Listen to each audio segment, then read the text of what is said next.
بسم الله والصلاة والسلام على رسول الله. السلام عليكم ورحمة الله وبركاته. يا جماعة نسبة حضور بالصلاة على الرسول صلى الله عليه وسلم، ونضغط اللايك الجميل عشان معانا ملوك البروتين الأبيض التسمين اللي ثبات السوق النهاردة خلى حركة المطلوب فوق شويتين، وإن شاء الله يكون في خير للسادة المربيين خلال الأيام اللي جاية بإذن الله.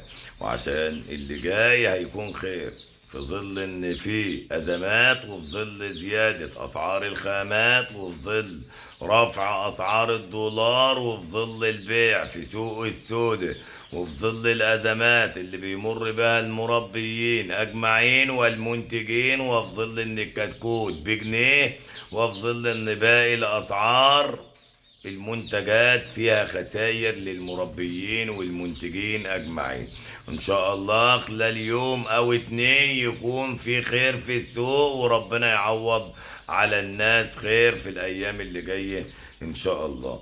الابيض التسمين حركة السوق اتحسنت النهاردة شويتين بعد ثبات الاسعار على 37 بعد التلاعب في الاسعار من يومين، وهبوط السعر من 39 إلى 37. فلما استقر السعر على 37 الجو السحب اتحسن شويتين والخير بدأ يزيد، وإن شاء الله يكون في خير للمربيين والجميع العاملين في مجال صناعة الدواجن أجمعين.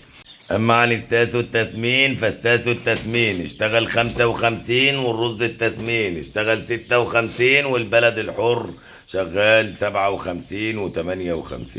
أمهات الدواجن هدت شويتين ووصل السعر ل 27 بعد ما وصل ل 28، فهدوء في أمهات الدواجن، والمعروض زاد شويتين بالنسبة للأمهات نتيجة لبياعة المنتجات اللي هو الكتكوت بجنيه وجنيه ونص واتنين جنيه بسعر المصاصات، وبسعر البان الأطفال، وبسعر البونبوني بتاع العيال الصغيرين. للأسف الشديد أرخص حاجة الكتكوت أبو جنيه في الوقت الحالي في المنتجات. أما عن الكتكوت الساسو التسمين فالكتكوت الساسو التسمين ماسك سعر بقاله شويتين وشغال 3.5 و4 جنيه، والرز التسمين 4.5.